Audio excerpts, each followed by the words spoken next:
Hello everyone, welcome back to our channel. So ఈ వీడియోలో అయితే నేను రొట్టె చేయడం ఎలాగో చూపించబోతున్నాను.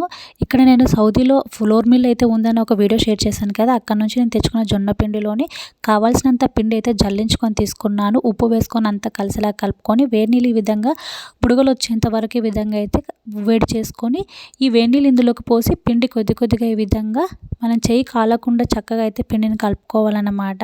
సో నేను కూడా 2-3 సార్లు ట్రై చేసిన తర్వాతనే నాకు రొట్టె చేయడం అయితే పర్ఫెక్ట్గా వచ్చింది. ఫస్ట్ 2-3 టైమ్స్ అయితే నాకు ఫెయిల్ అయితే అయిందన్నమాట.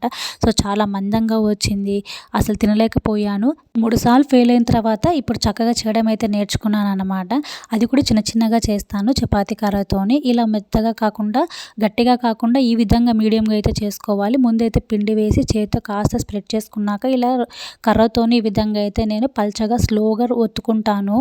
రొట్టె చేయడం అంతా కూడా పిండి కలపడంలోనే ఉంటుందని నాకు అర్థమైందనమాట. ఈ విధంగా అయితే ఎంత సాధ్యమైతే అంతవరకు అయితే పల్చగానే ట్రై చేశాను.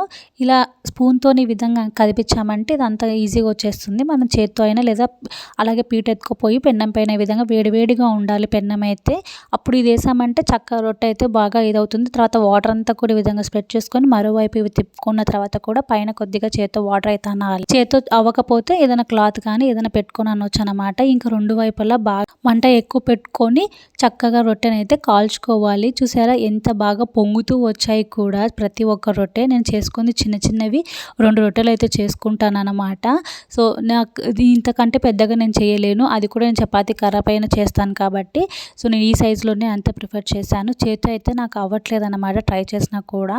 సో ఇలా చపాతీ కర్రతో కూడా ఈజీగా చేసుకోవచ్చు. చూసారా ఎంత బాగా పొంగుతూ వస్తుందో. నాకైతే చాలా హ్యాపీగా అనిపించింది.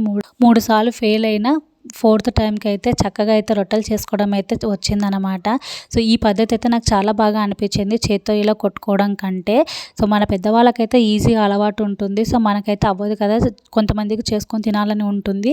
అలాంటి వాళ్ళు ఇలా ట్రై చేయండి. పిండి కలపడంలోనే ఉంటుందన్నమాట. జొన్న పిండి మెత్తగా ఉండాలి. అలాగే వేడి నీళ్ళతో కలుపుకొని బాగా చేత్తో మసాజ్ చేసి తర్వాత ఇప్పుడు చపాతీ కర్ర పీట పైన ఈ విధంగా ఒత్తుకున్నామంటే పర్ఫెక్ట్గా వచ్చేస్తాయి. చూసారా ఎంత చక్కగా కాలి ఎంత బాగా పొంగిందో కూడా, లోపల కూడా చక్కగా ఉడికింది. కొత్తగా ట్రై చేయాలనుకున్న వాళ్ళు ఒకసారి ఈ విధంగా అయితే ట్రై చేసి చూడండి, మీకు కూడా ఖచ్చితంగా వస్తుంది. Thanks for watching.